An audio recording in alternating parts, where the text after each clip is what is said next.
right. Hey guys, this is Bruce. Welcome to Convocourses, where we talk about cybersecurity, security compliance, and you're hearing this from a subject matter expert, specifically in security compliance. Somebody who's been in this field since the year 2000. And if you have any information, if you have any questions whatsoever about what's going on, how to get in this field, what kinds of things can you do in this field, then I'm your man. Any questions you have, this is the time to ask it. I normally start this around 1 p.m. Mountain Standard Time, but I started a little bit early and go for about an hour and a half, 2 hours, something like that. However much I can take, to be honest with you. So this is open topics. I don't really have anything planned. I did want to talk a little bit about AI because that's where a lot of my time is being spent. And I want to give you guys some demonstrations on some things that can help you out. And if you guys are interested in knowing more about AI, this is perfect, a perfect opportunity for you, because I have a free book that's going to kind of introduce you to this stuff, prompt engineering, and how to use ChatGPT. And really, you could use this on any platform, on Bard, on Microsoft Chat, Bing Chat, I should say, and many of the other platforms that are coming out. I wanted to start off by telling you guys, as I've been getting into this, I've been in IT and messing around with technology for a long time. And this is the most terrifying things I've ever seen. And the AI is shockingly good. It's shockingly good. And the implications of it are really amazing. But for me, the most terrifying thing is the rate of change. And what I mean by that is, if you've been around since the inception of when the internet's really started to blow up, if you've been around when World Wide Web, when people didn't even know what the @ symbol was for email, I've been around that long. All right, very telling about my age, but it blew up pretty fast. Back then, it blew up pretty fast, but it took approximately 10 years. It took about a decade for people to really catch on, like for corporations to get involved with it and all that kind of stuff. Social media probably took probably half that time, like 3-4 years for people to really catch on. Like if you go back to like Friendster, right? Friendster was like one of the first social media. Probably if you go back even further than that, would be AOL. I don't know if you guys remember that. And they had a bunch of chat platforms back then. Like you had Yahoo Chat was a big one, Messenger, ICQ. You guys remember that? So that was kind of ramping up social media. So social media took probably 5-6 years.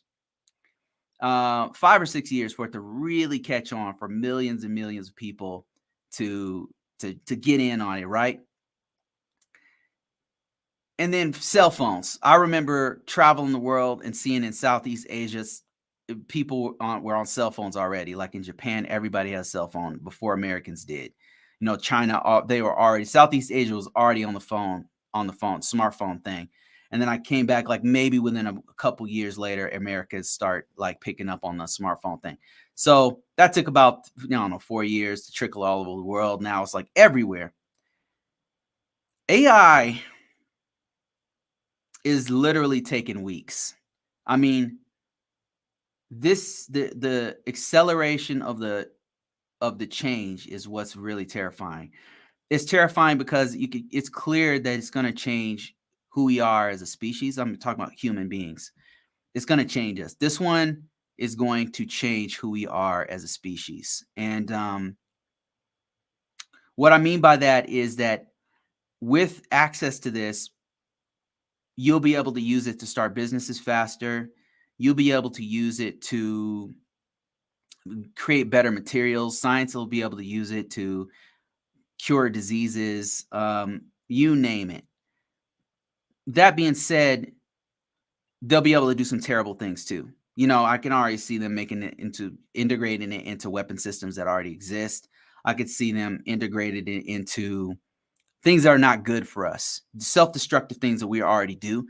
They'll be implementing those things in there. And right now, there's no safety filters in there. There's not enough. I should say ChatGPT definitely have safety features built in for things that are not safe for work, or like violence and gore and stuff like that. It has controls in there.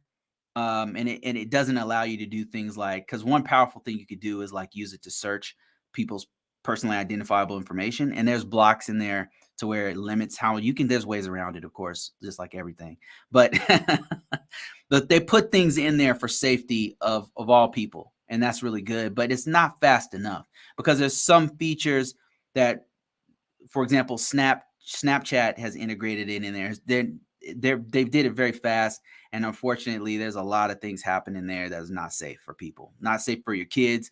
You got to be mindful of this. That said, all of these bad things that are happening, all these things that could go wrong, I think we have to lean into it. Us as IT professionals, especially if you happen to be a cybersecurity or IT professional, or if this is what you want to get into, you have to embrace it immediately, because this is not going away.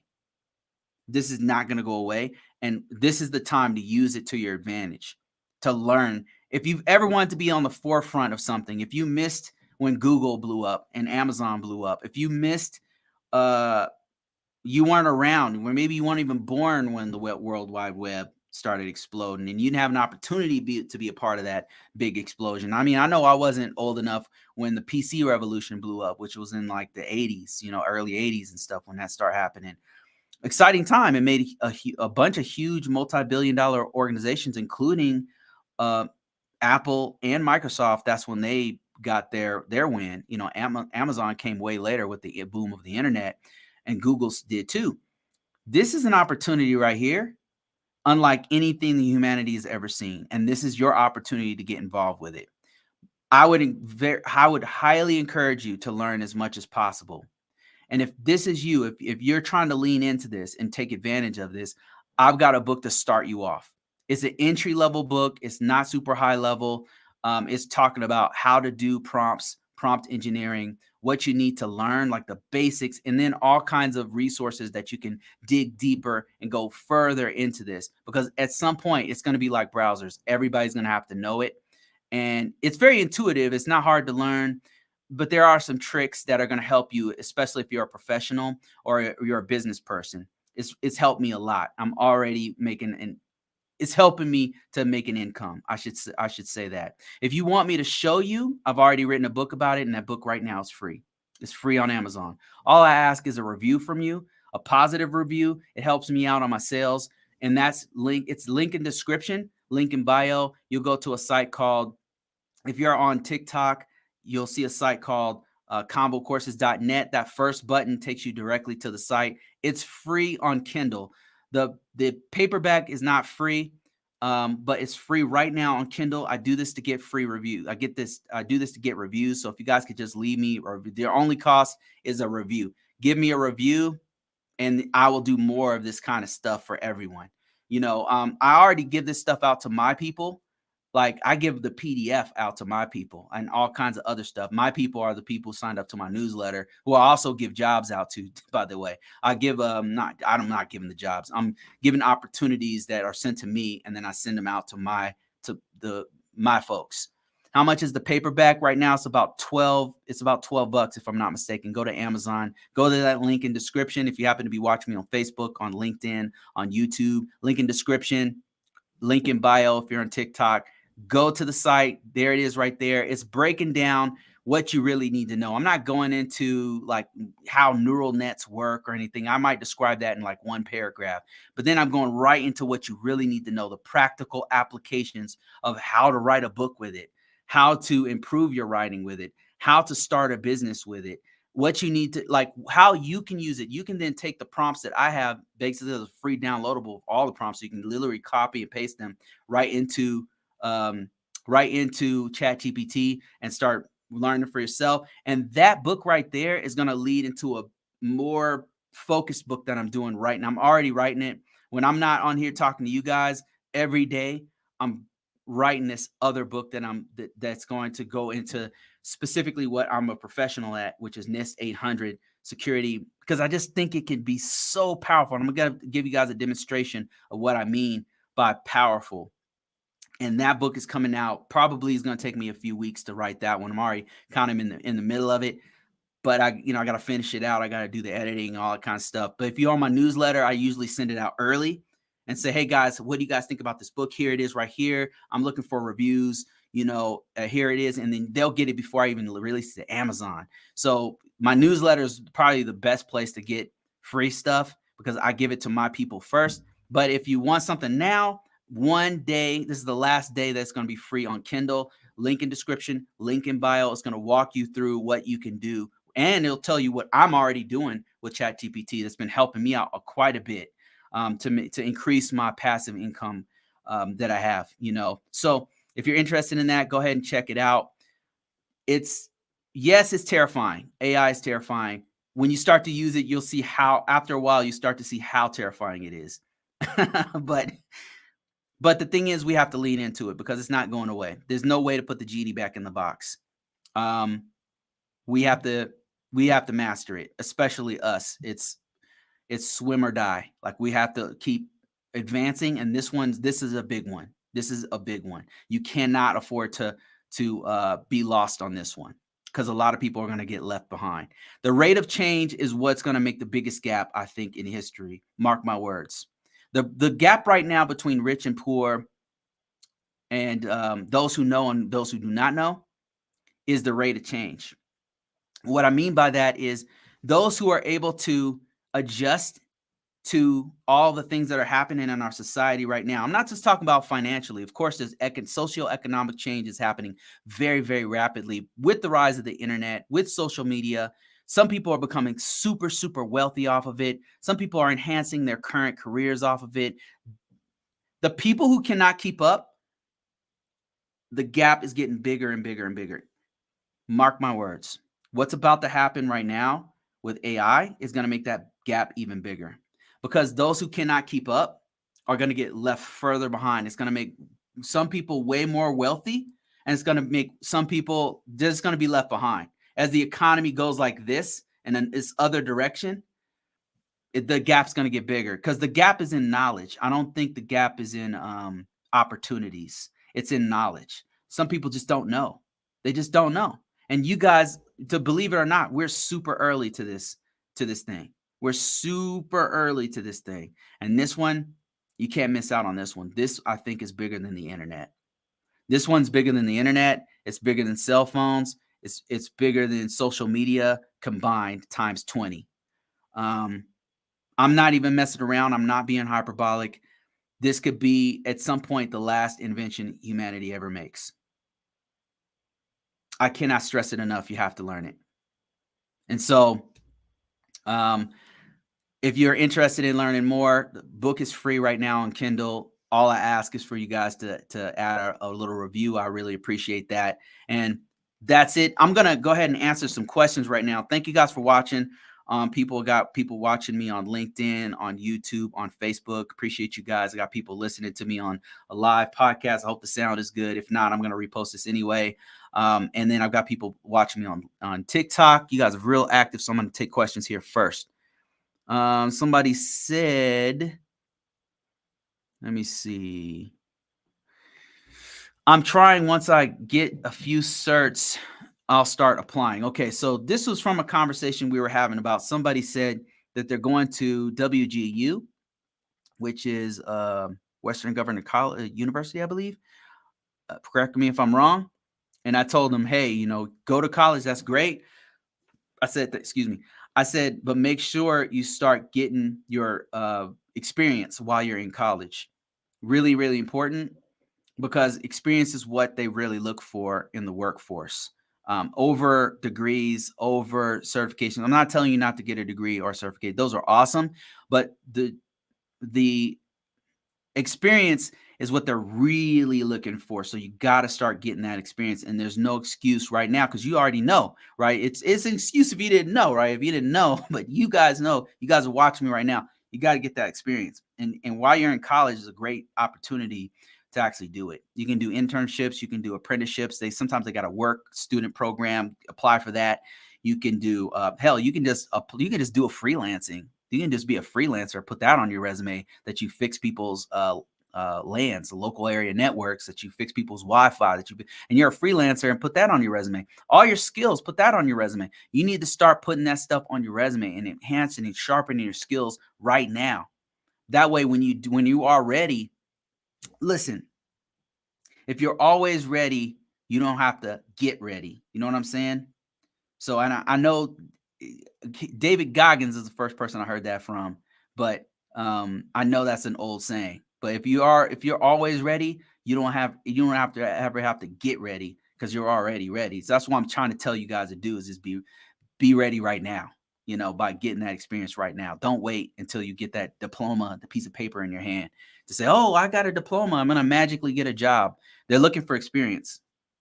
Right? I'm not saying a degree is not going to help. It will help you. It will definitely help you have a certification, all that kind of stuff. That helps. But experience is what they're really looking for. All right. Let me see. Brandon Hall, how you doing, sir? How you doing, my man? My son's name is Bruce. It's a great name. Let me see. Any advice for high school students on getting internships? And somebody said, please show me about ChatGPT. We'll get into that a little bit later. Any advice for high school students getting intern? Let me open it up. I've got a whole bunch of professionals who watch me. You guys on Indeed.com.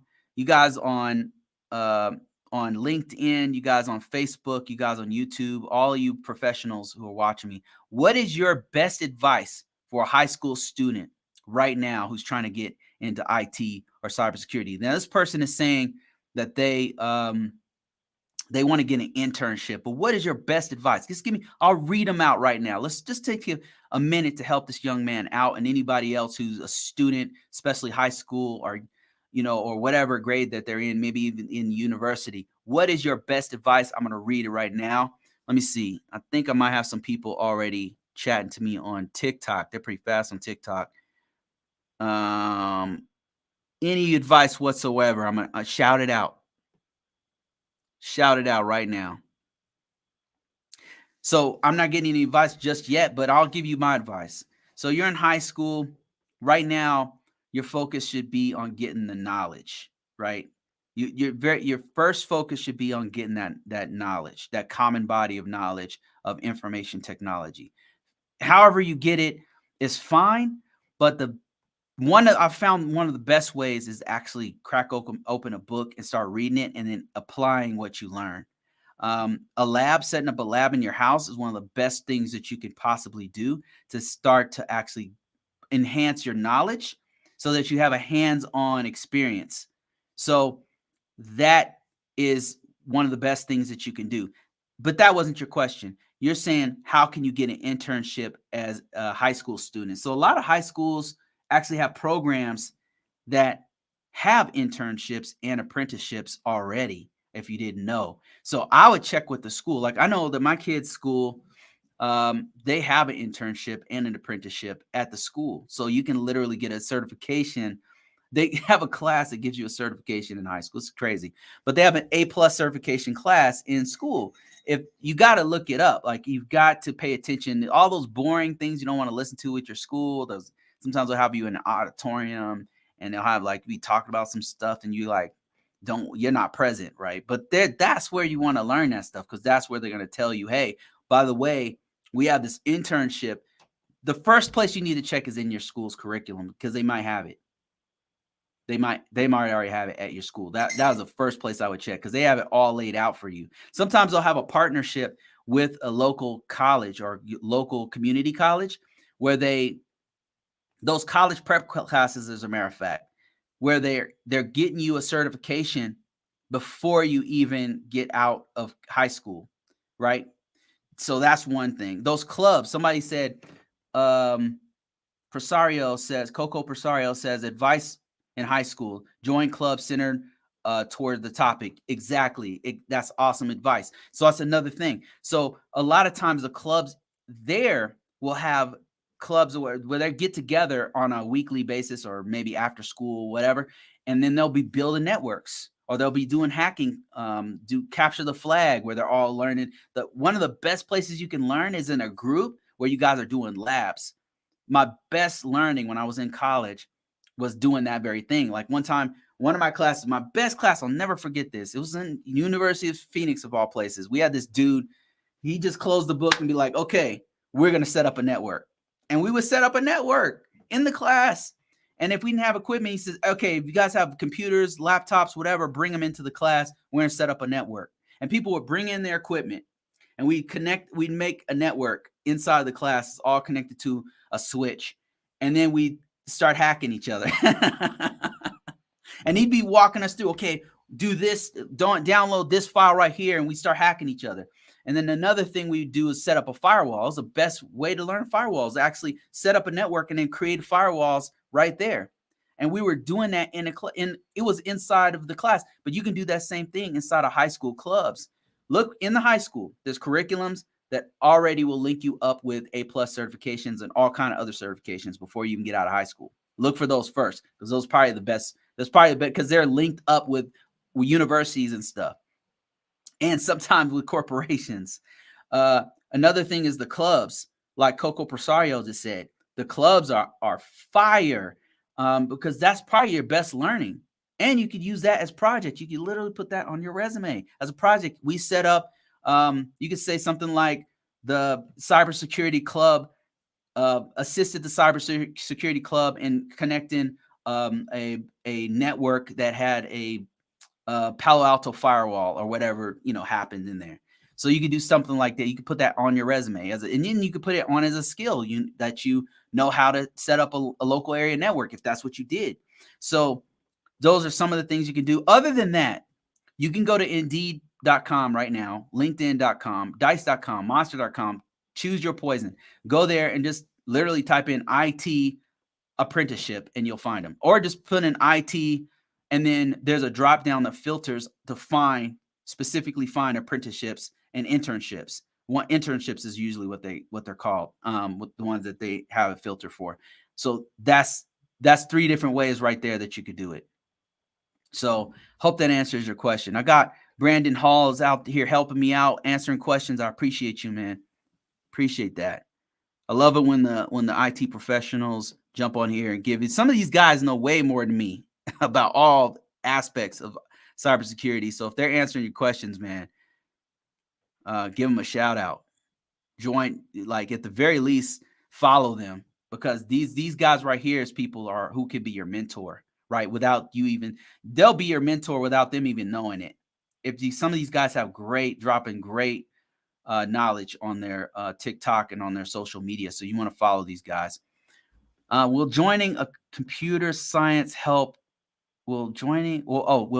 majoring in computer science help with cybersecurity? It depends on the courses in the class and stuff like that. But I would say overall, yes. I'm not going to sit there and say that no, you're not going to get any experience from a computer science class. Of course, it's going to help you out. That common body of knowledge, any information you can get from software engineering, software development, any kind of system security engineering, system engineering is going to help you with cybersecurity, because cybersecurity is multidisciplinary.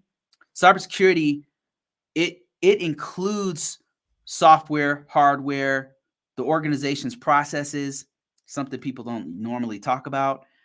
It includes making sure there's an inventory list of hardware and software, a baseline. All that stuff is included in cybersecurity. Cybersecurity is multidisciplinary, and it's a very broad field that people think that's only hacking because of social media and a lot of the big wigs. They're actual programmers and stuff, right? So unfortunately, they have the ear of the public. But I'm here to tell you that cybersecurity is much broader than just hacking and just pen testing and red teaming and software engineering. You don't have to know that stuff to be good at cybersecurity, because cybersecurity is a very broad field, right? Some people split hairs and say, well, Bruce, you're not talking about cybersecurity because that's hacking or that's criminal investigations or whatever. Or they say, no, Bruce, you're talking about information security. And that's a first with glasses. That's what they say. But I'm like, nah. Like, you can call it what you want. Cybersecurity is protection of an organization's confidentiality, integrity, and availability. The confidentiality is protecting the sensitive information, make sure your secrets and don't get out.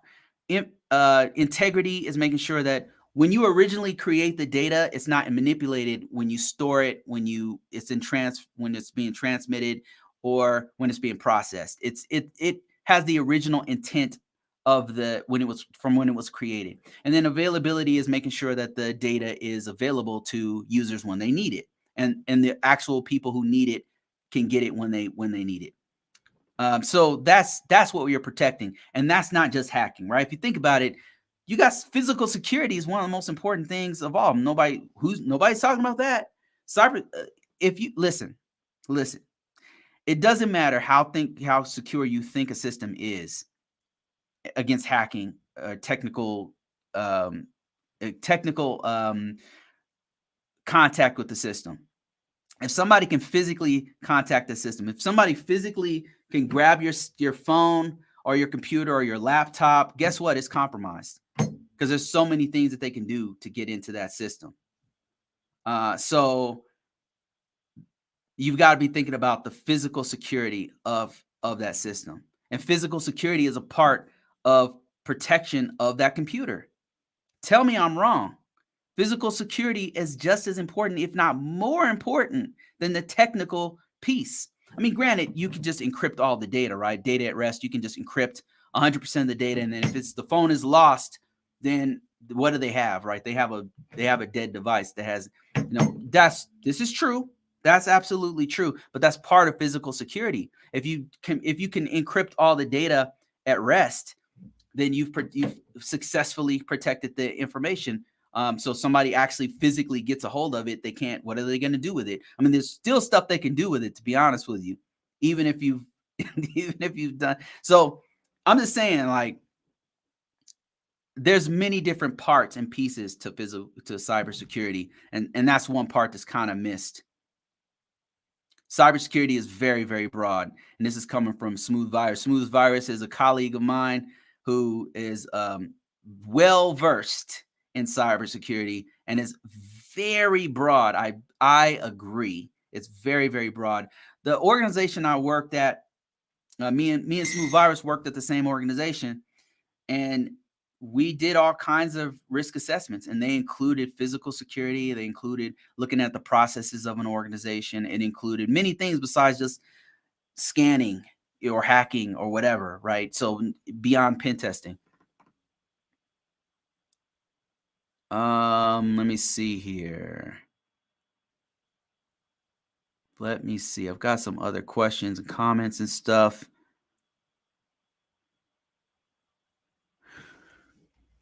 Smooth Virus says, I'm working on moving user monitoring tools to the cloud now. That's awesome. That's awesome. I won't ask any other questions about those tools or what you're doing, because I don't want to know. I don't want to.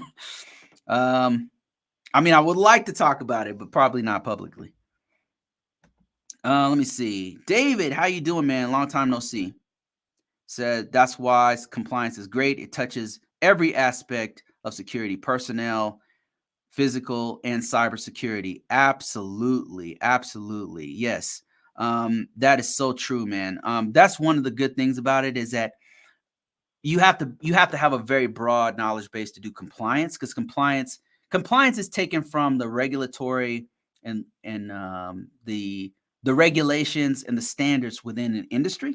So it could be federal, it can be the federal industry, it could be the financial sector, it could be the healthcare industry, it could be manufacturing. I don't know if I already said that. It could be any different aspect of all these different sectors and industries, right? And there's different laws to help protect that information, because you have different types of information which require different types of protection.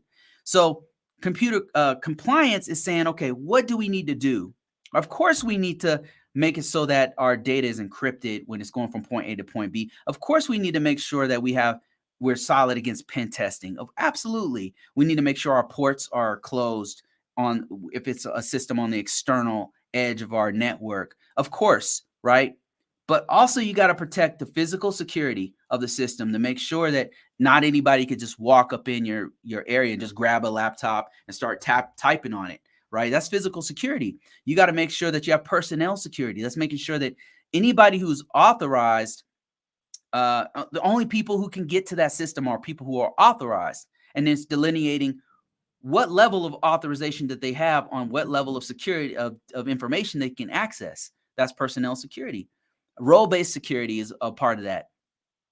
Making sure that the personnel that come in to have the role-based authority, role-based access are vetted. Like that means that we've evaluated who you are and what you're doing. Like you probably don't want to have bank robbers uh doing cybersecurity on a bank, right? I mean, usually you don't want to. So that's kind of what personnel security is all about. So great point, David. I appreciate that. Thank you so much. Let me see. Does tryhackme count as experience? No, unless you work directly for tryhackme. It does not count as experience, but what you can do is put it on as a skill. There's ways you can word it to where it might help you on your resume, and I would list it as a skill, and it depends on what you did there. Like, let's say that you did one of the paths on tryhackme where you were able to use Nmap to find vulnerabilities on a external system, on a Windows server or something, right?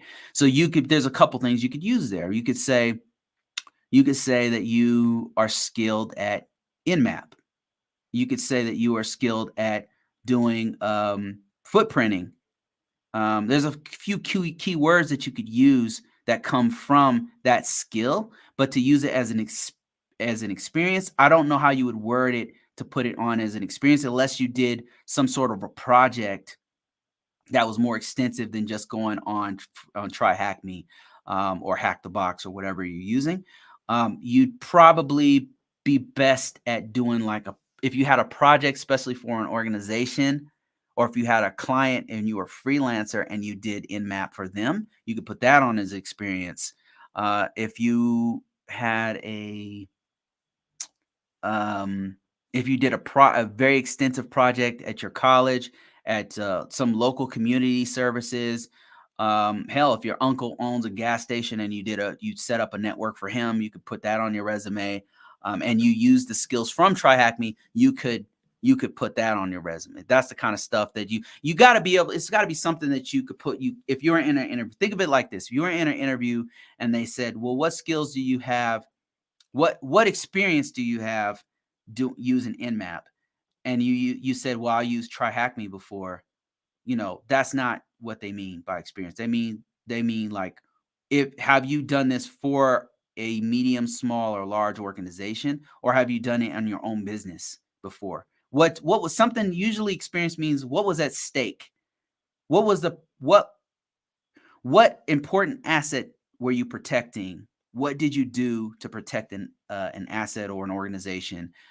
They want to know what was at stake, like how that's going to determine the impact of your skill set. So that being said, you can put it on as a skill, and you could mention, you could say that Nmap, you're very familiar with Nmap, and then start giving them some of the flags that you put on Nmap, and here's how you do a silent scan, and here's what you do to capital S if you wanted to do a SYN. I don't remember what the things are, so I off the top of my head. Okay, let me see. I got some more questions here. Appreciate you guys. Okay, I'm not gonna smooth virus. Congrats, by the way, man. You can list tryhackme as a project you worked on. Okay. I hear you, David. Yeah, you could probably word it as a project that you worked on. Maybe I think in tryhackme you could probably set up like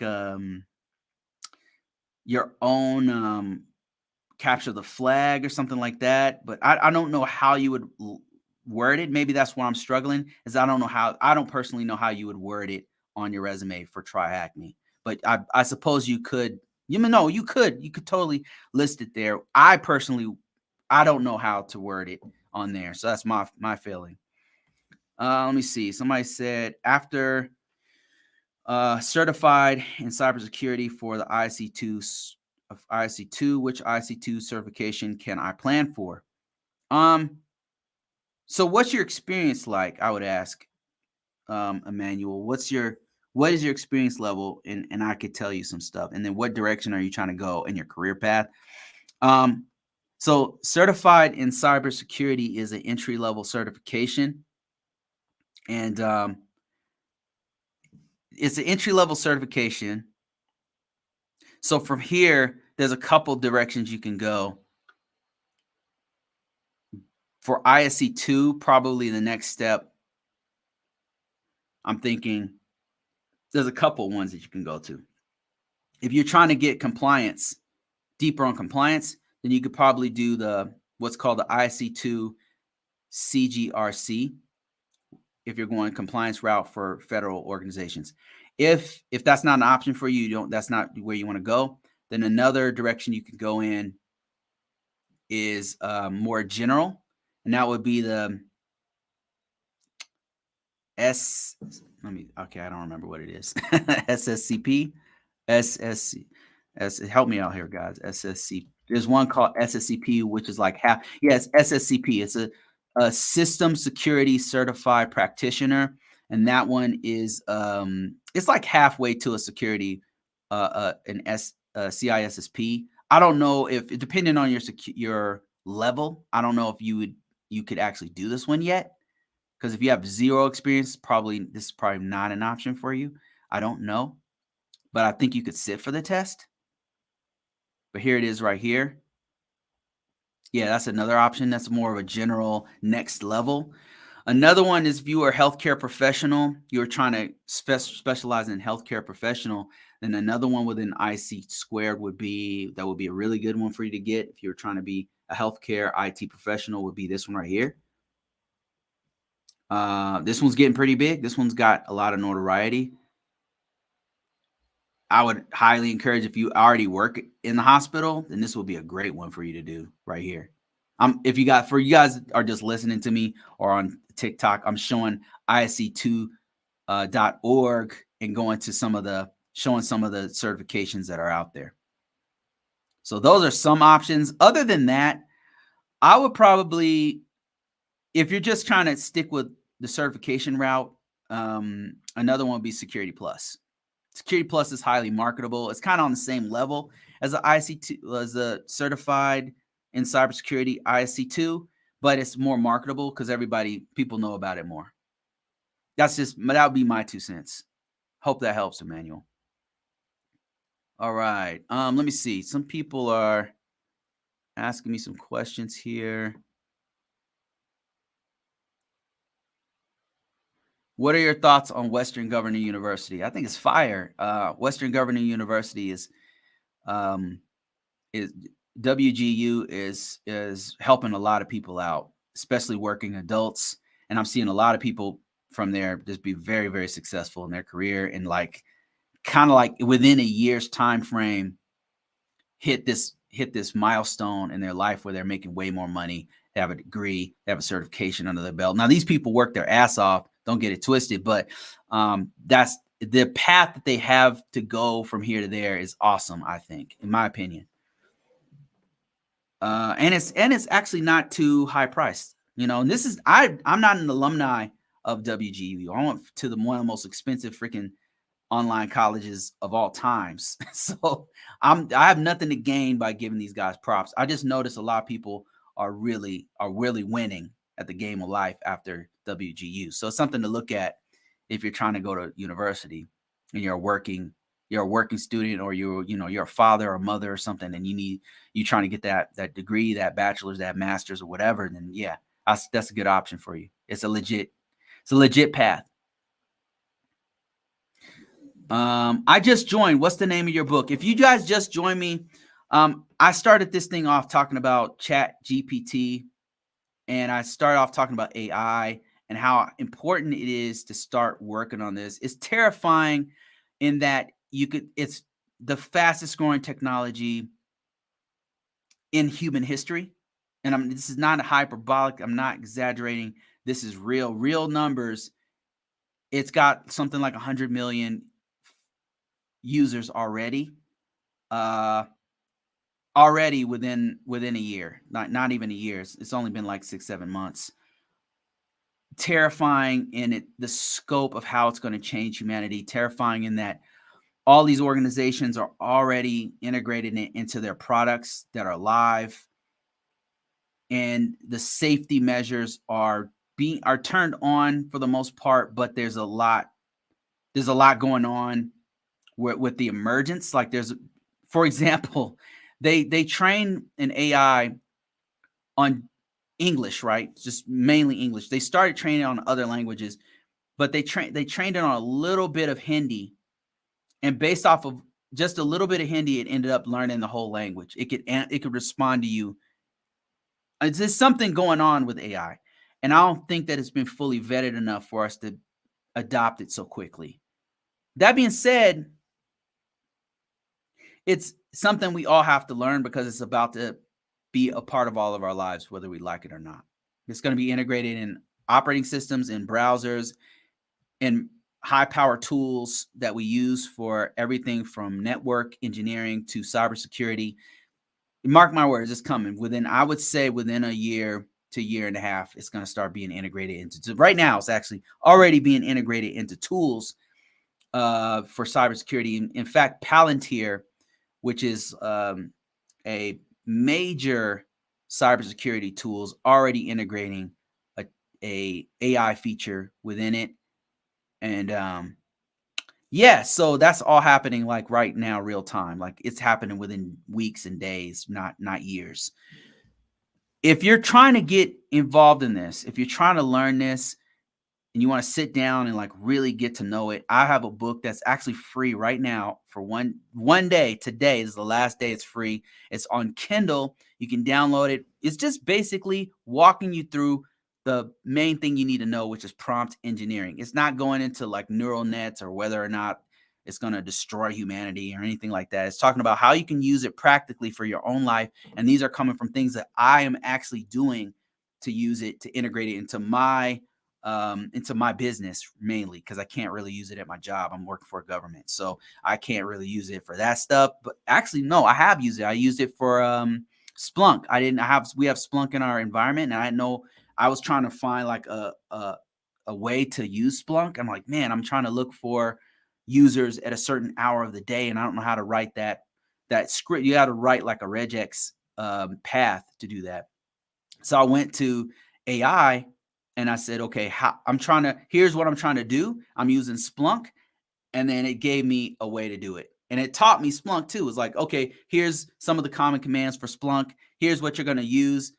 That prompt gave me an idea of how to use Splunk and how to get more use out of this tool that I'm using. And of course, I wasn't in the environment. I had to like it was teaching me here, and then I was like, okay, let me write it down here and then transfer it to the system that I'm using. So yeah, you can use it for your career, you can use it for your business, and you can use it for personal use, and actually it's pretty fun to use. So if you're interested in that and learning more, free book in description and link, convocourses.net.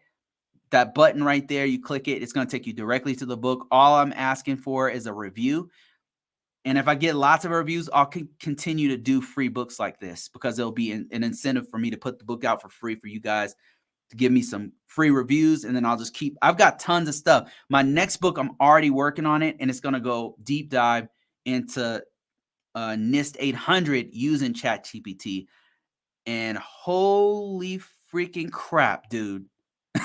I'm like, I'm telling you, this thing is so powerful. And I'm going to share everything I'm learning in this book. Like if you are a subject matter expert on something and you use this tool, you are freaking super powerful with this tool. It's not perfect. And being a subject matter expert in whatever field you happen to be in, you'll know where it's wrong. You'll be like, okay, well, that's not right. But if you do this, then not only is it right, it's incredible.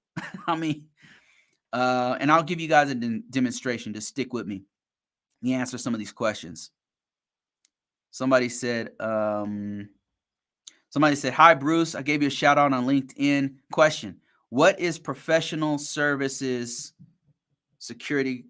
What is a professional services security consultant role, data protection mainly focused on DLP, Digital Guardian products.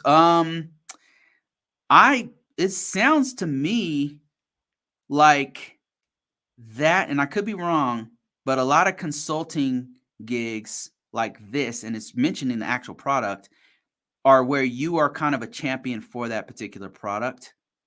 So in other words, this organization who has this Digital Guardian product, they have, maybe their flagship product or one of many products and services that they have. And they have a bunch of customers who have this thing, right?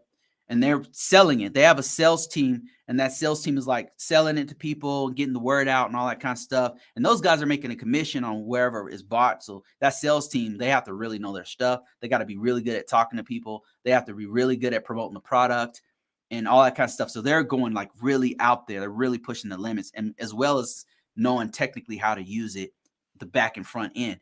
And then if you are a consultant for the professional services, sometimes you're either fixing the product. I've been part of professional services where I was fixing the product. We had this product, ArcSight is one of the ones we had. So I was fixing the product, like the product would be broken, and then I would go out and I would fix the product or help the customer to use it more effectively or make content for them or something. And that's it. I'd be gone and I go to another site and do that.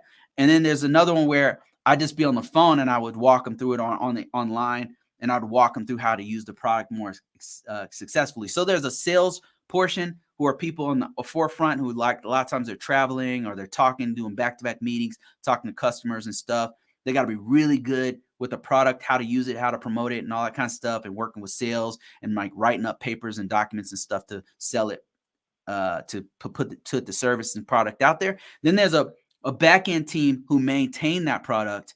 The product, the sales team get all these different customers and clients, and then you're on the back end and you're just fielding calls and saying, okay, yeah, here's how you use it, or here's how you use it more effectively, or I'm gonna fly out to your site and I'm gonna make sure that this thing works and make sure that you're happy with our product or service. So usually consulting gigs, professional service in particular, that's kind of what you do.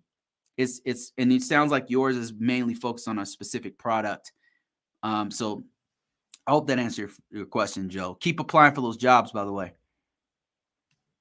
I'm trying to figure out if I'm selling products or helping people understand the need for the product. And is this a job that you've already gotten, or is this like a job that what's going on? So it depends on where you're at. So you see what I'm saying? Like they'll tell you normally where you're going to be at, as far as where you're on the forefront of sales, or you're on the back end helping the people, or you're just, sometimes you have a part of the team that all they do is mess with the product. And that's kind of the fun for the very, very sharp people who are just very deep and in the weeds about the product itself. And that's all they do is like experimental beta testing and stuff. Then they don't really talk to people. They're just in the background doing stuff on the system. So it depends on the job. They'll tell you in the job description normally when you get the interview, and they'll sit you down and say, okay, here's what you're going to be doing. Here's where you're going to work and all that kind of thing. And David is giving you some advice on that. Yeah, he's talking to you about that. So I'll let him. Yeah, congrats, Smooth Virus. Congrats on everything, man. Like you're the man. I talked to this guy. Smooth Virus is no joke. Just so you know. I'm not gonna put his business out there, but this dude's no joke, man. This is very impressive. Very, very impressive man. Let me see. Jorge Morales says, I'm switching majors to cybersecurity, and I have plans to get a certification and internships in the next few years. How should I process my thoughts? So you're switching majors to cybersecurity, and you have plans to get certifications and internships in the next few years. And if you don't mind me asking, Jorge, what exactly are you switching from? What are you switching from? Because I would be interested in knowing, like, some people, Like, I know some people who try to switch from their position, and I'm like, why would you like you? I knew somebody who tried to switch from project management. And I'm like, dude, like project management's fire.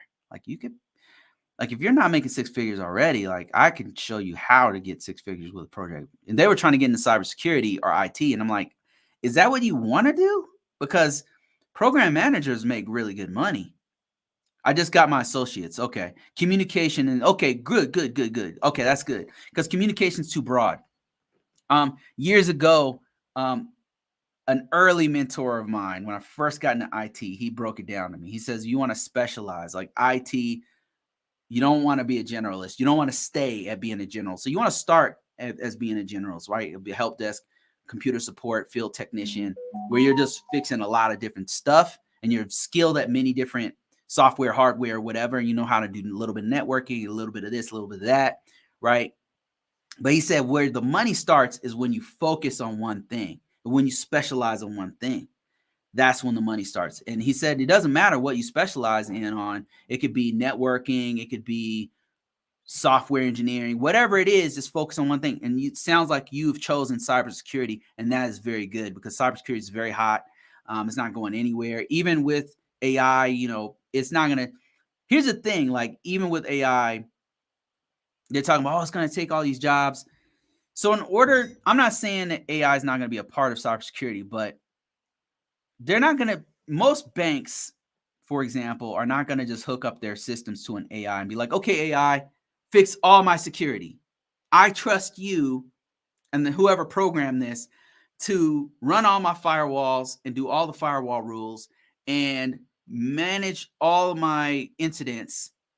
And I'm going to trust you to do the right thing. Go ahead. Let's push the button. There you go. Go. Right. And most organizations who have a high level who require a high level of assurance or confidence that the data is going to be what they say it is, are not going to trust their data to an AI, especially a beta. It's in beta right now. You know what I mean? So cybersecurity is on fire. It's going to be on fire for a long time. And if anything, the tools that are coming out from AI are going to help us immensely. Like it's going to be invaluable. I think that all of us are going to have to use it because it's just way more effective. It's way smarter than we are. I mean, there's no way around it. Just my opinion about it. So yes, that's a great plan. And so let me answer your question. Switching. So first of all, it's a great move. What's my opinions about you going certifications? I would highly recommend you eventually do a security plus. I would highly recommend you get as much security experience as possible by doing stuff you can actually have work. There's work programs within most colleges have it. You just got to look for it.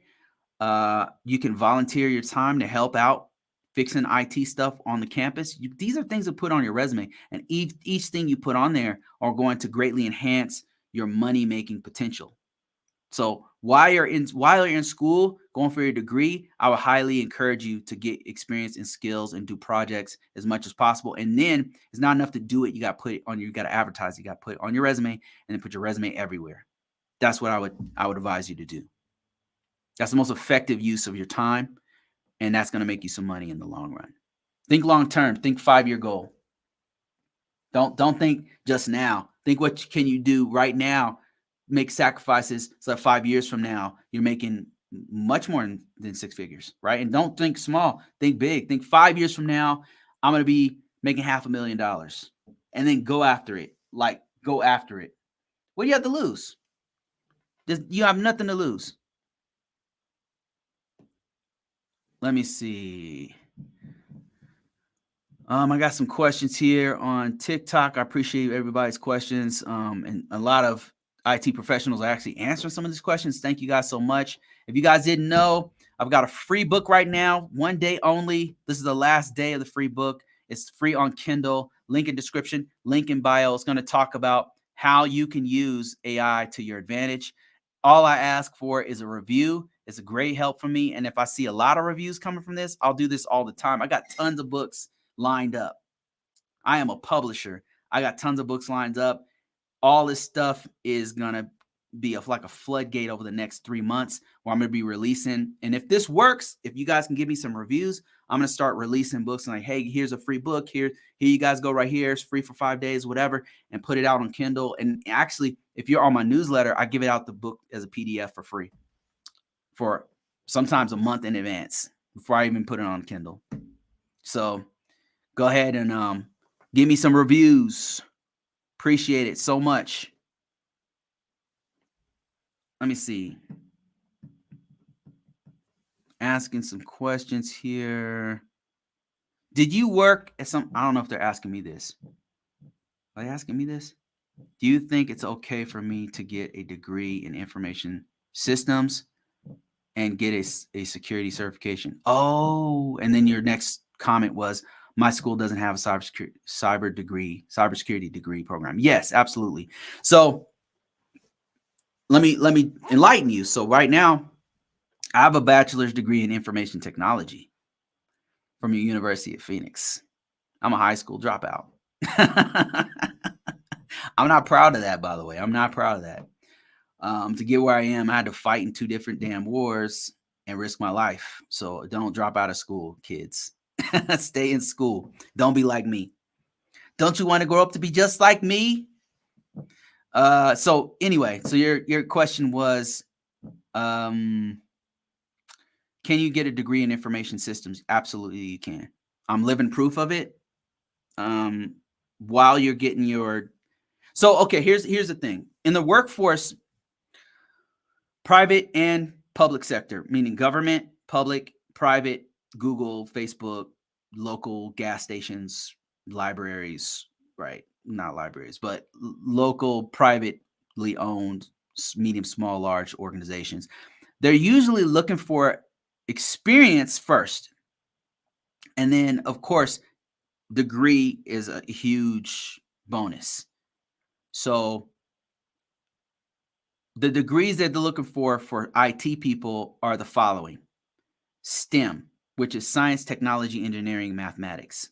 If you have a degree in any one of those and experience in fixing computers or fixing routers or switches or hubs, fixing any kind of technology, IT, software engineering, any kind of, if you have experience and one of those, a science, technology, engineering, mathematics, they'll take you.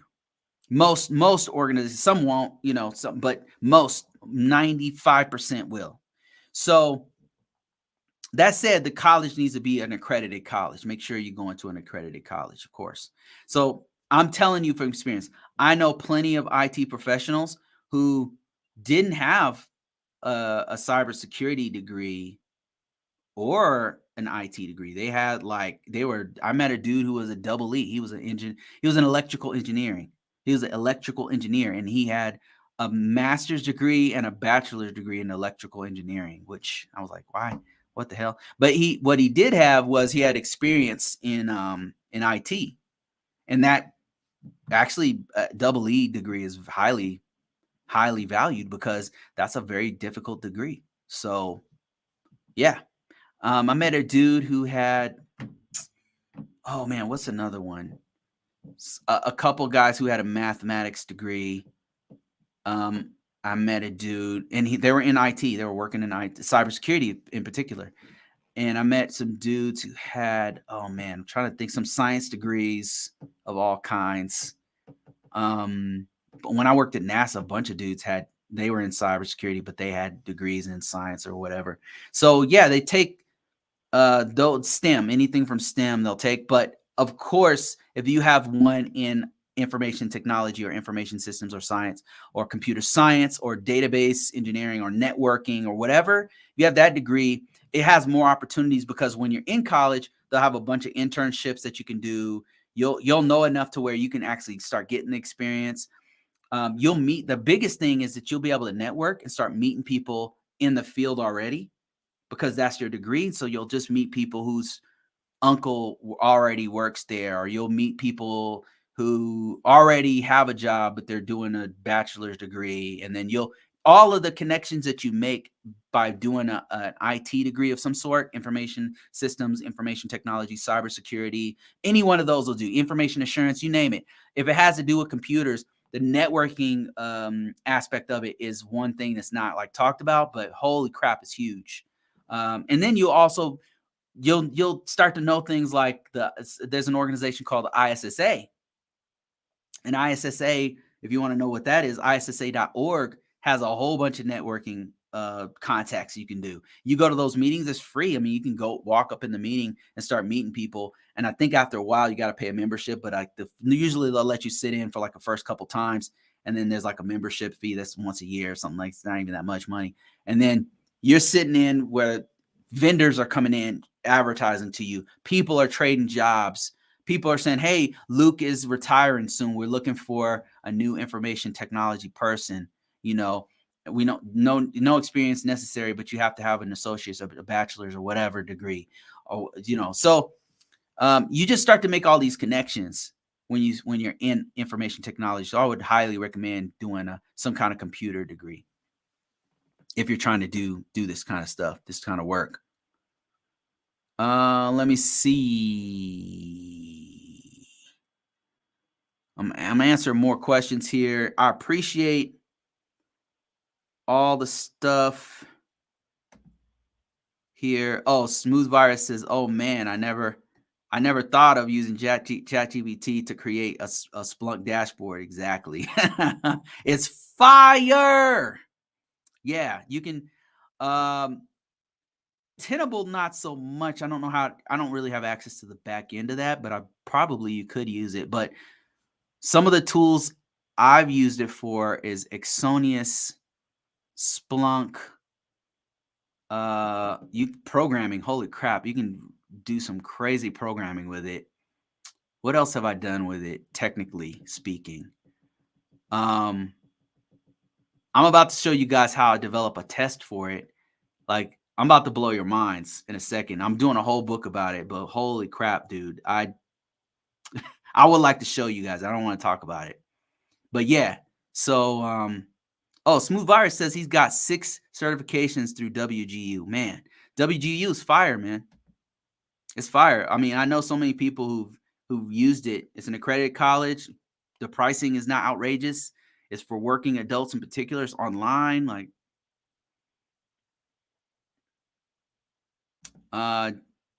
David said, GPT-4 is the ultimate starter or draft producer. It is.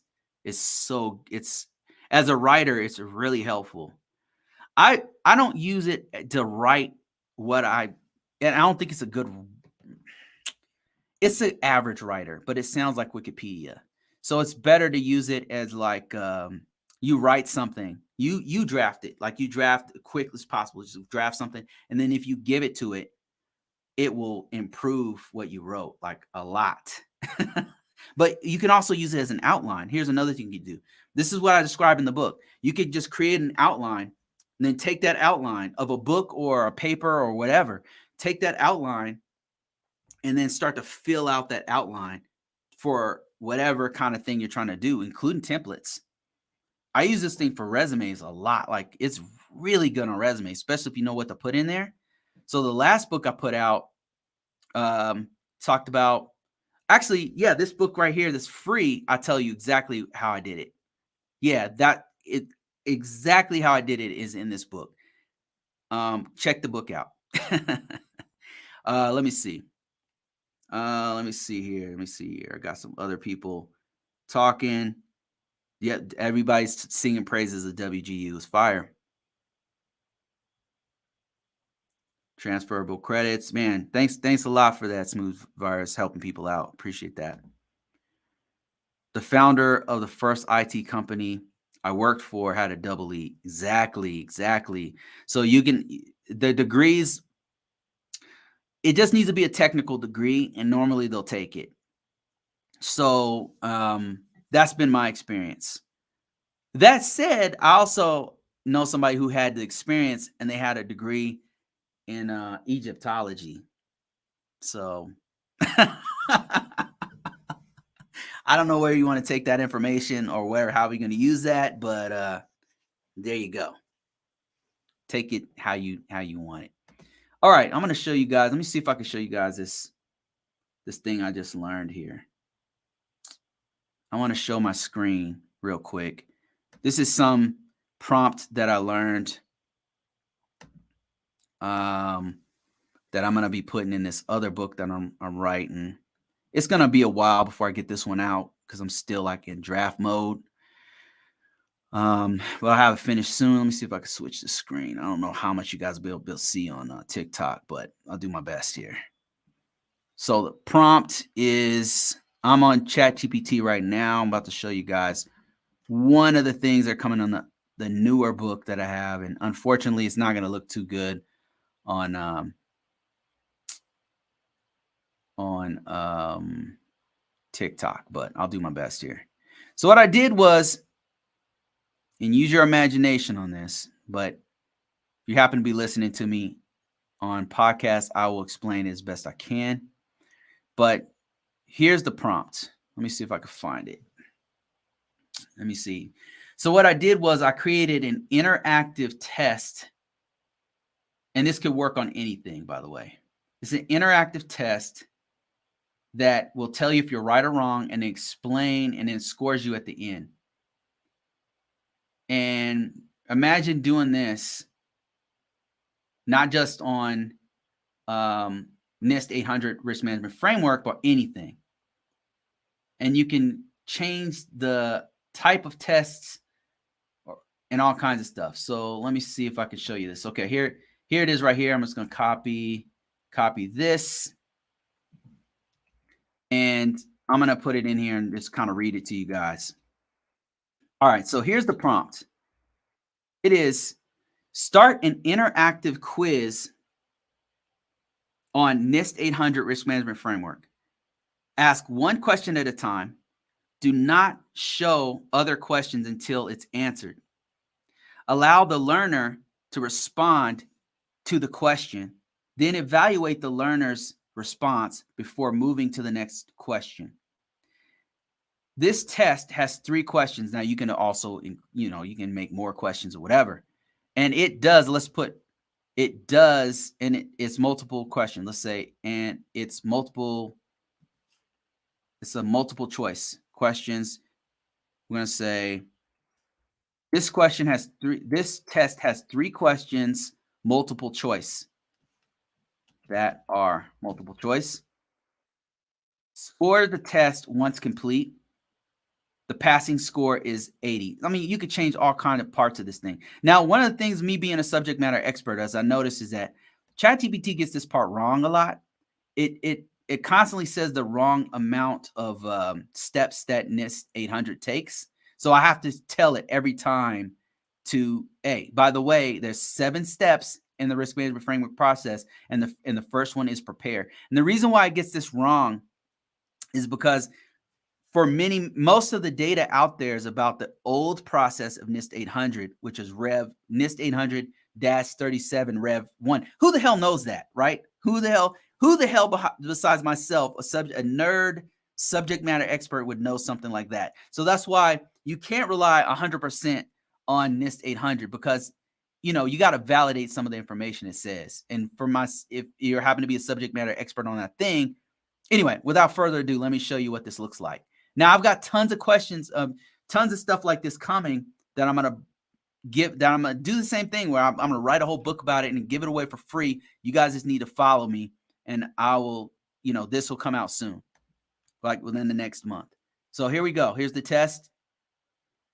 There's the first question. The first question is, it says, sure, let's begin the interactive quiz on NIST 800 risk management framework. And it's saying, question 1, what is the first step in the risk management framework process in NIST 837 Rev 2? What do you guys think? Cue the Jeopardy music. What is it? Anybody? Bueller, you guys should know this. Come on. Anybody?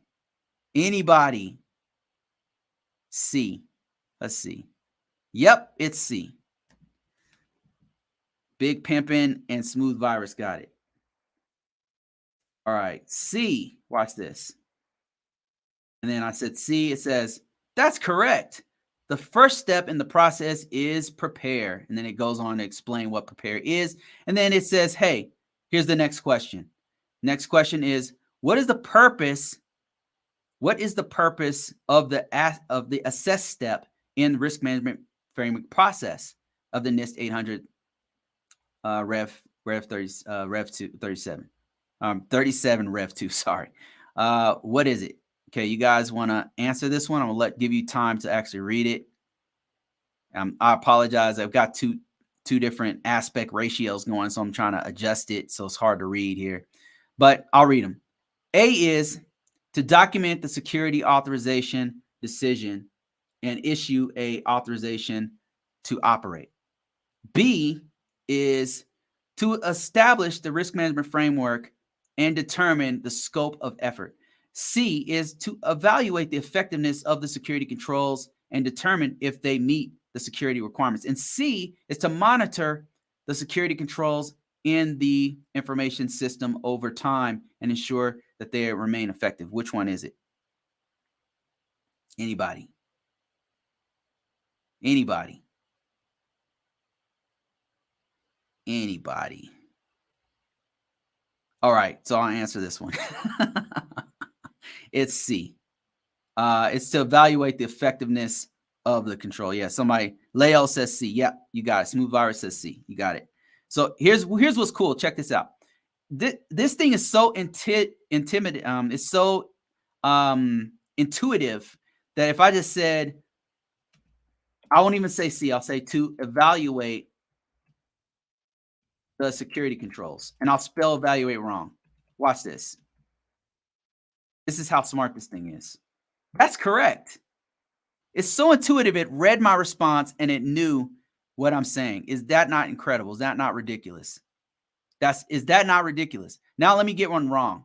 So this next one is, what is the goal of the risk management framework in the NIST 837? And it's A, to ensure confidentiality, integrity, availability of information system.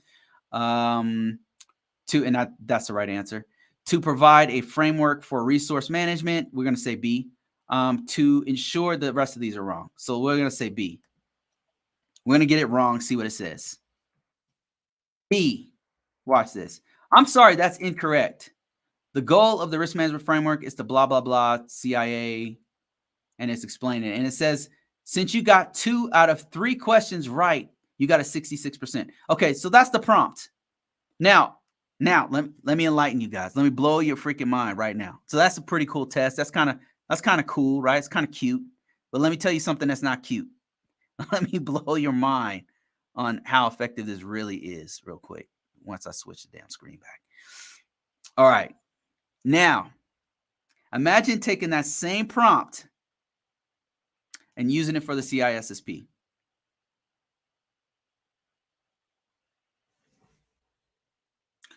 Now, say maybe you don't want to use a CISSP. Maybe you want to use something else. What if you go for the ISC2 squared, ISC2 squared GCRC? What if you go for AWS certification? What if you go for the CRISC, ISACA? What if you go for PMP? You can do this on any quiz. You can do this. You could probably do this on the bar for Louisiana. I bet they would work for that too. So it's so intuitive. It's been trained on the entire internet since 2021. I mean, probably most of the internet, I should say, not all of it. So yeah, this is super effective. And that's the next book I'm working on. It'll have a bunch of questions like that, not just multiple choice questions, but all kinds of stuff that's related to cybersecurity. I'm going to focus on that. And it's just, it's blowing my mind. And so those questions are super easy for me. I mean, I do that stuff every day, but what I did was I was like, I want to make this harder. So what I did was I took out the multiple choice. Then I was like, okay, what about comprehensive tests? Then I was like, okay, what if you had a mock organization and it had organizational based practical questions? And those were hard. I was like, damn, I had to read them. I'm like, okay, what would the organization do in this situation to make it so that NIST 800 could be valid? Like it was questions like it got that difficult, and I'm sure I could ask questions that would be too hard for myself, because it's just way smarter than any human. So, I mean, it's just got way more knowledge, way more intelligence, way more I mean, I don't know what you call it, but its pattern recognition is off the damn charts. I'll just put it to you that way. Let me see. Smooth Virus says, I should use it to create a practice quiz for the AWS Cloud Practitioner. Now you're talking, because that's what I'm working on now. Exactly. This thing I just typed in, this interactive question, that little prompt that I just typed in will do it for you. I could change it right now to do. In fact, let's do it. Let's change this thing I just did to just do AWS questions. AWS Cloud Practitioner. Let's do it.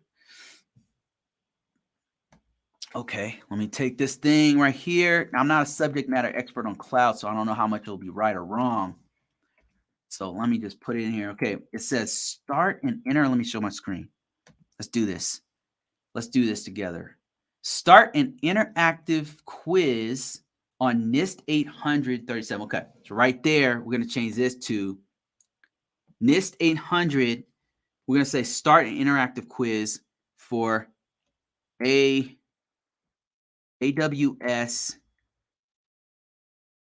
Oh, CLF is the test name. Okay, I'll put both in there so it's not confused. Cloud practitioner, and then I'll put in parentheses. C, I'll spell that wrong, but I'll go back and fix it. Dash C01. That's this. It's gonna be cool. Practitioner. Okay, I guess I spell it right. Let me show you guys on TikTok what I'm doing here.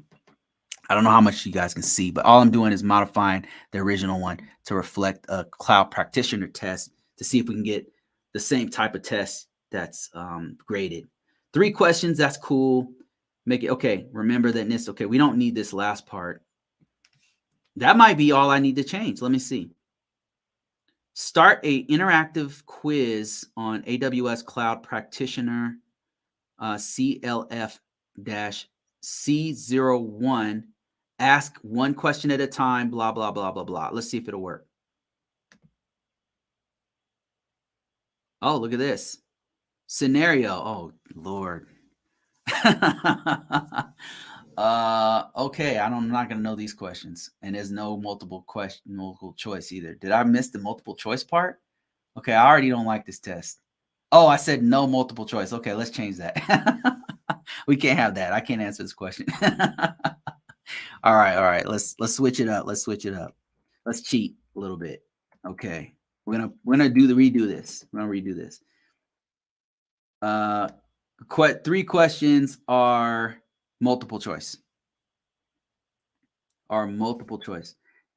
This test has 3 questions that are multiple choice. Give hints.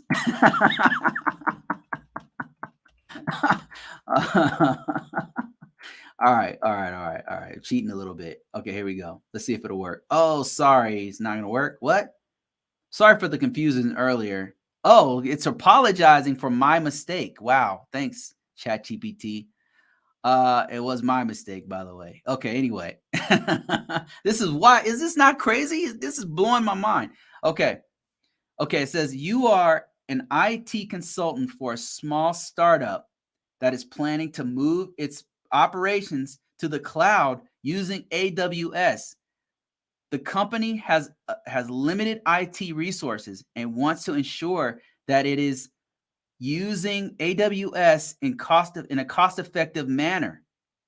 Okay, a cost-effective and secure manner. Question. D. Somebody said D already. Smooth Virus said D. Which of the following is a benefit of using AWS for small businesses like startups and consulting? Okay, let's see. And the answers are A, low security and compliance. low security and compliance risk compared to on-prem infrastructure, high operational cost compared to on-prem infrastructure. C, limited scalability and flexibility of infrastructure. And D, pay-as-you-go pricing model for infrastructure. D. Okay, I got 2 Ds. Anybody else? I got some double Ds. Anybody else? Can I get an A? Can I get a B? No, it's D? Okay, let's see. I'm just going to say pay. Look how smart this thing is. I'm just going to say pay as you go. Pay as you go. Watch this. Pay as you go. That's correct. And then it goes on to explain it and then goes on. Look at this is freaking. Yo, this is crazy. This is crazy. Now imagine whatever certification you're trying to do, you can do the same thing that I just did with ChatGPT. These are the kind of questions, these are the kind of stuff that I'm put on this next book I'm doing. But it's going to be specifically for NIST 800. It might include some of the certifications that are good for it, like Security Plus or something like that. But yeah, look how powerful this thing is. I mean, it's ridiculous. Oh, the next one's C. Let me see. My man. C. Okay, let's see if you're right. Let's see if you're right. C. That's correct. You got it right. Smooth virus. Wow. Here's the next question, Smooth. Since you want to finish this is the last one here. Just for you. Just for you. There's the question right there. Actually, I don't know if this last part is okay. There it is, right? That's the question. So yeah, there you go, guys. You guys want a free book on how to get into this AI business, this AI stuff. You can use it, by the way, not just for your job, not just for certification, but for business. That's what I've been using it for. I already been making money off of it. I ain't gonna lie, it's pretty incredible, man. So yeah, check that book out. It's free right now on Amazon. Link in description, link in bio. Everybody's eventually, all of us are gonna have to have this skill. So it's just a matter of time. Oh, Smooth Virus is done. Let's see. A. Let's see. A, my man said beanstalk. I'm just gonna put beanstalk. I like to see what it like. It's amazing to me that it's intuitive. You're the man. 100% right, Smooth Virus. Look at that. My man's no joke. Smooth Virus is no joke, y'all. I think you're ready for that quiz right there. So there's a couple things I could have done with this quiz, by the way. What we can do with this quiz, with that prompt, is you could add more questions. Like you can make it a 20-based question, 20 different questions. You can make it open-ended. You can include comprehensive answers, true and false, multiple choice with multiple answers. You could do an essay. You could have it do an essay, and then you write the essay and then plug it in. You could probably even do a practical if the practical included command line, because you can do command line interface with it too. Yeah. So command line interface, you could like have it test you on command line interface, by the way, is on firewalls like Palo Alto. It's on iOS for Cisco iOS operating system. You could do it on the back end of Windows, the back end of Macs, which is also Linux. You can do all Linux systems. You can do command line interface is on most business systems. So you could actually have a practical that goes into not just the test could include practical questions where you have to type in responses. So this thing is incredible. Yeah, so it's incredible. Like you got to get into this. You got to use it because at some point all of us are going to have to know it. They're already integrated into several different products and services that we all use. It's already happening right now. It's going really fast. In my opinion, it's going a little too fast, but there's no turning back now. What program are you using? So the program that you saw there is called ChatGPT. Chat.openai.com. is where you'll find it. If you want more information, more comprehensive information, then go to the link in description. If you're on TikTok, go on link in description and go to convocourses.net. There's a free book on Kindle, and the payment for that is all you got to do is put in a review, and then you get the book for free. No, seriously, like the book is free. So go to that link. There's like a button there, it takes you directly to Amazon. Book's free, and then it has prompts. Prompt engineering is what they're calling it, and it's walking you through standard prompts, prompt priming, how you can use these tools not just for work and for certifications and for tests, but for a business, for a side hustle that you have. If you happen to have one, I would highly advise you to get a side hustle of some sort in this economy. But so yeah, that's what it's for. It's really for not just for profit, but also for fun. Okay, let me see. Big Pimp says, can it give some decoding needed to create AR-15 lower on a printer, on a 3D printer? I bet you it could. I bet you, because the thing is, you can use it for, now I don't know, I'm not sure like what if you need like a 3D image, but what you could do is, I don't know if I should be telling you this about AR-15, to be honest with you. Anyway, what you could do is you can use it for images. So what I do in that book, by the way, in that free book right now, that's free on Amazon for one last day. Anyway, so in that book, seriously, go to link in description. The book actually describes how I use it for images. You can use it for images on Midjourney. You can literally just have it do Midjourney, by the way, is another AI. What's it called? The book, go to the link in description. The link is in description. It's called ChatGPT Prompt Engineering, and it's got 300. It's got 100 different prompts that you can use throughout the book, but it'll take you directly to it. If you're talking about the actual book, and the book will take you to ChatGPT, but if you just want to go straight to ChatGPT, it's chat.openai.com, and that takes you to the site. You got to sign up for the site. It's free to sign up, and then they have a free service and they have a paid service, and you could just mess around with it for free. And if you want to, there's actually several other ones. Bard, if you go to Google and then type in Bard, Google has their own version of AI.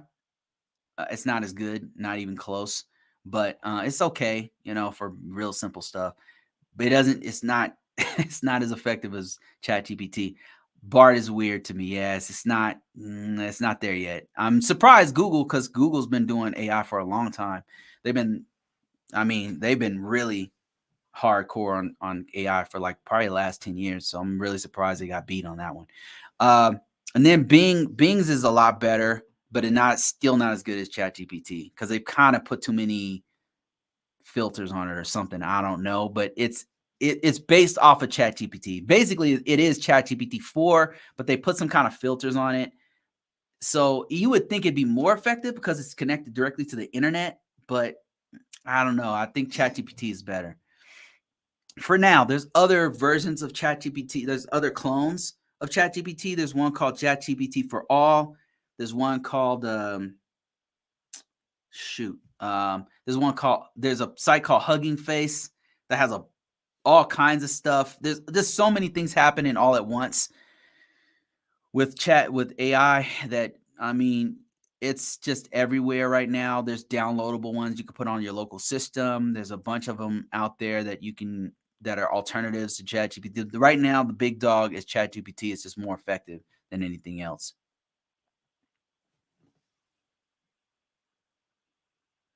Perplexity is another AI that's so good. I'm going to look at that right now. Thanks for that information. Digital product market. Let me see. Perplexity. Never heard of that one before. AI. Oh, interesting. Interesting. See if it'll do the quiz. I'm gonna switch my screen. Show you guys what I'm doing right now, live. I'm gonna do it live. Perplexity. Huh? There's Perplexity. Perplexity.ai, by the way, if you want to follow along. And I just typed in the AWS cloud practitioner thing we just did. And look at that. Look at this. This is really good. Dude, thank you. I like the layout. Ooh. Oh, it didn't do it. It didn't do it step by step though. I'd have to do some reconfiguring to make it do step by step. But it did ask some questions though. Huh. Nice. I like it. I like it. I would have to rewrite this. It didn't work for this particular. It's supposed to go one question at a time. It didn't do that, but it's still good. It answered all the questions. What? Did it just answer all the questions? It made the test and then answered the questions itself. Okay. Anyway, this is awesome. I'm gonna have to save this. Thank you for that. I appreciate you. I'm gonna have to mess around with that one. I've been messing around with Bard. Bard's not. It's just not that good, man. Yet, it's just not that good. I don't know. It's disappointing, man. It's kind of like I've been rooting for that. It's like my team. Google's my team, and they lost. It's getting there. Way better than Google Bard. By the looks of it, it's way better because I actually tried some of those from some of my tests on Google Bard, and it just like I don't know, man. It's not even halfway what I was trying to do. I mean, and then I tried other prompts with it. I couldn't get it to work properly on Google Bard. On Bing seems like it's closer like Perplexity, but not quite there yet. Maybe I just need a few more hours on it. What role does cybersecurity play in the world of quantum computing? Awesome question. I can answer this one. So right now, governments and organizations around the world are scrambling to make sure that they are on a proper version of encryption because quantum computing can break basic and medium encryption. So if you're wondering like why is that important? Well, whenever you log into your bank, you use encryption. Whenever you go to certain sites to log in, and what's protecting your password is encryption. On the databases that protect your password, it's encryption, right? Everything basically all of this whole infrastructure on the internet, all privacy, all sensitive information is based off of encryption. That said, think about all the years and years of people using old encryption where they've encrypted very critical information. Governments around the world are collecting encrypted information and then trying to crack it over time because they know that quantum computing is able to crack it. So so quantum computing can crack hardcore encryption. It's huge. Quantum computing is insane, and I can only imagine what's going to happen when AI meets quantum computing. I mean, I don't even know. I can't even fathom how amazing that'll be. And I'm surprised nobody's talking about that, but holy crap. When AI gets to quantum computing platforms, I mean, we're probably 10 years out from that. Which encryption is not safe against quantum computing?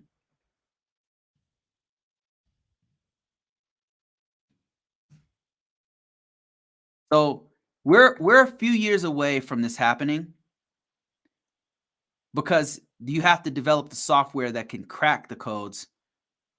The computing power, what I'm saying is the computing power of quantum computers is such that it can break a lot of encryption that we rely very, very heavily on. I'm not talking about hash, SHA-1 or something that was cracked like 10 years ago by the Chinese, or I'm not talking about, what's the other ones? There's several that have been cracked over the years. DES has been cracked.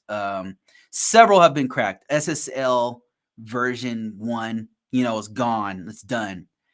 MD5, yeah, a lot of these have already been cracked.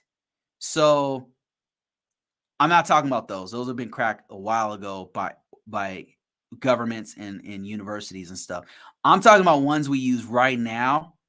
It could crack some of the ones we all use for our banks, for our logging in, for encryption of our personal identifiable information, our all information. Just think about how unraveled places will be if somebody had a computer that could just crack all encryption. Think about how crazy that would be, right? Nothing will be safe. No money will be safe. Even some cryptocurrencies, by the way, would be gone because you could crack it.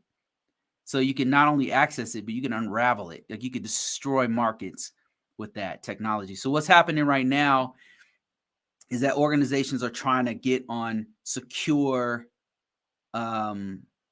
platforms. So let me just show you what I mean here.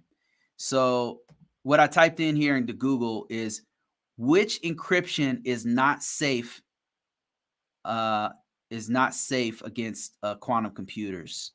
And when large-scale universal quantum computers are built, you will still be secure using you will still be able to securely use symmetric encryption algorithms, but not systems like RSA and Delphi-Hellman. So what that means is a lot of stuff we all use right now can't use it no more because a lot of stuff uses RSA and Delphi-Hellman. A lot uses this. And let me see.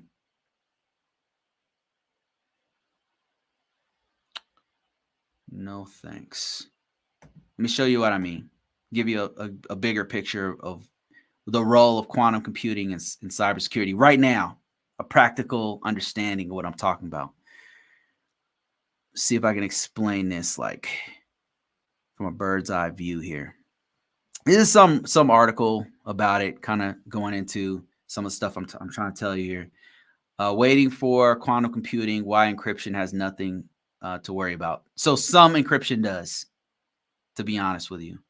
And they have this. Let me see if this is explaining it well.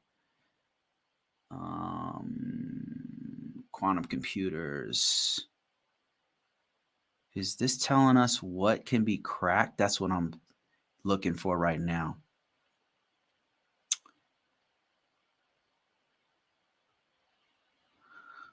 Right. So at some point,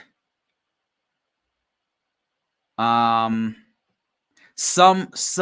encryption is safe, is good, but a lot of it that we use right now is not. And this is a picture of the guts of a quantum computer right here. It's right now it's so expensive to use. The cooling on it is so expensive. Like only large organizations are able to pull this off right now. But at some point, it's just like all other computers, it's going to get cheaper. It's going to get more commercialized so that smaller and smaller organizations can actually use it in their environments. Right now, there's not much of the practical use for it, I should say, is for science, major science projects and things like that, but not like everyday people can. It's not used by us yet. Let me see. Computer safe certificates. I'm trying to find a breakdown of all of the keys that are not safe to use for RSA and Diffie-Hellman are two of them, but there's actually more. I'm trying to find a breakdown of where they talk about that. Let me see. No longer. There we go. Here's a good list. Okay, here we go right here. And I'm sorry for this being blurry, but RSA no longer secure against large-scale quantum computers. Diffie-Hellman no longer. We already talked about that one, but here's another one. ECDSA is another one. No longer secure. DSA no longer secure. The ones that SHA2 larger output needed. Okay, so these are just need to be improved.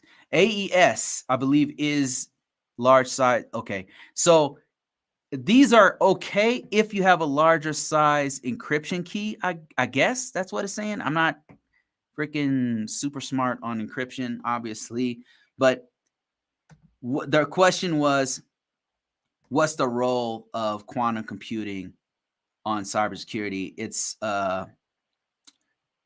what's happening right now is organizations and governments are scrambling to get off of some of the ones that are not secure against large-scale quantum computers. That said, we're not quite there yet. There might be some governments that have it already, and probably, if I had to guess, I'd say there's some three-letter organizations who already have access to cracking all this stuff, and probably some governments within other countries probably already have it. If I had to guess, I'd say that the Chinese government, yeah, maybe. They probably already have it. So that's probably why they're scrambling to get people off of this right now. Because they're not going to, normally like something like 5-10 years before it's released to the public or they say anything, they already have access to all this stuff.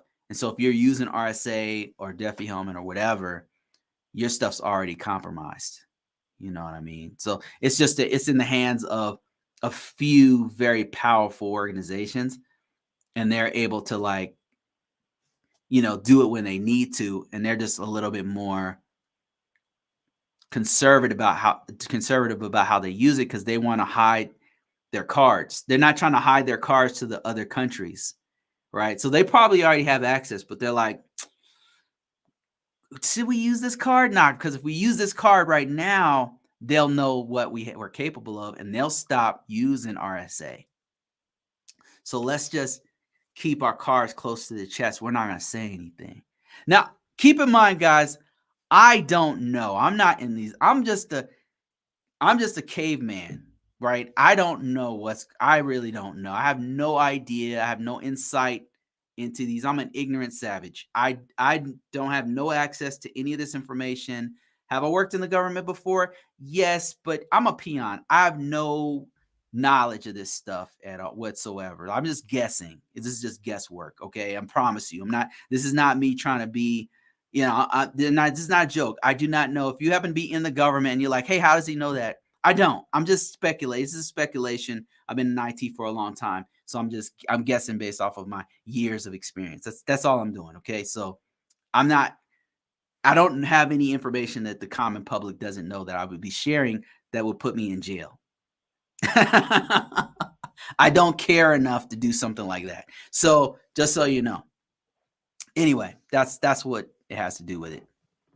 That's a great question, by the way. Great question. I wish I could be smarter on that stuff. I don't know enough about it to articulate like what's the real problem with it. I just know what I know.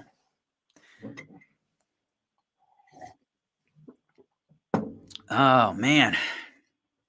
I'm just a construction worker that watches too much Joe Rogan. That's a better response to what I had. Oh man. All right. We've been talking for about almost 2 hours now. I appreciate everybody. Thank you guys for all your questions. I wish I could have answered more. I'm going to cut it short today. I'm going to try to do another one tomorrow. I think I've got another release of another book that I'm bundling some old stuff I did together. That's how I'm able to release so many books so fast. I might release that one tomorrow and start just like I do here. Jump on one of these lives and start giving them out. I'll let you guys know. So just follow me, subscribe. Like I said, there's a free book right now. And this one's dealing with prompt engineering. If you're interested in that one, it's on Kindle. The only payment is a review. Just give me a review, leave it on there, a positive review. If you guys don't mind, if you have a couple extra minutes, just give it, a little 5-star there. Helps me out quite a bit. If you're trying to help out this community, that's the way to do it. It gives me some coffee every now and then. That's all I'm asking, is just a little bit of coffee sometimes. And that's what does it. Those are reviews, are money. So that's it for this one, guys. Check me out on the next one. If you're on my newsletter, free books are coming real soon. Free resources, free stuff. Convocourses.net if you want other free stuff. Thank you guys for following me. I appreciate everybody. This was a great one. I had a good time. Thanks, Smooth Virus, for that, man. That was really cool. I appreciate you and everybody else. Thank you for all you professionals who are helping people in the comments that I can't get to. Thank you so much, Brandon Hall and everybody else. I'm out of here. I'll try to talk to you guys tomorrow.